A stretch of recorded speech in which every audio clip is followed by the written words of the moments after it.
Tidak ada sesuatu yang diqadha dalam sholat kecuali dasarnya memang sholat itu terlupakan.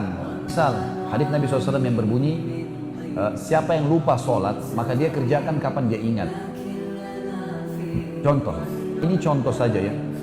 Dia pada saat sedang bergerak pagi hari, dia bangun tidur, aktivitas, lalu dia lupa karena buru-buru keluar, lupa sholat subuh. Berjalan waktu sampai duhur baru ingat, oh ternyata saya belum subuh tadi. Baru ingat, memang lupa ya. Sholat subuh dulu baru duhur. Dikerjakan kapan diingat, kata Nabi SAW.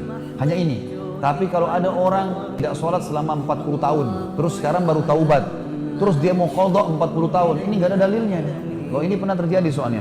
Saya pernah umroh, bimbing umroh, dan ada beberapa jemaah saya yang baru ikut dengan saya, lalu dia mengatakan, Ustaz, kami dulu diajarin sebelum ini sama pembimbing kami disuruh qadha sholat.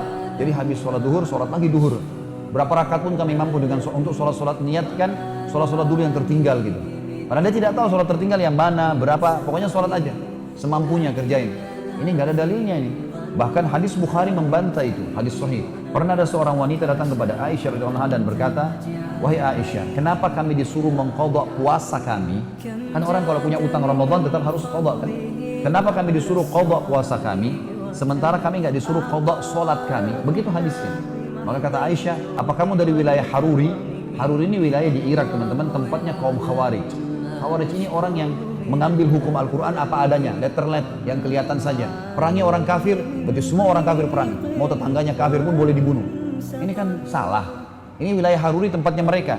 Termasuk mereka mengeluarkan fatwa, sholat karena wajib, maka harus diqadha semua yang tertinggal. Tapi tidak ada dalil masalah itu. Orang perempuannya bilang, bukan, saya bukan dari Haruri, saya penduduk Madinah. Kata Aisyah, ketahuilah, begitulah baginda Nabi SAW ajarkan kami. Kami disuruh mengqadha puasa dan kami tidak disuruh mengqadha sholat. Emang nggak ada. 40 tahun nggak sholat ya sudah taubat kepada Allah, nggak usah sholat lagi, nggak usah diulangi. Sholat sekarang ke depan, itu resiko Anda kekurangan pahala, iya. Yang disuruh qadha saja itu yang kita qadha. Dan itu adalah ada ibadah tertentu ya, seperti puasa, zakat, itu ada qadha memang gitu kan.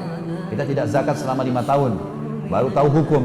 Harta sudah banyak melimpah, ya harus diselesaikan. 5 tahun zakat yang belum dikeluarin. Puasa Ramadan, 5 tahun nggak puasa, ya itu harus dibayar.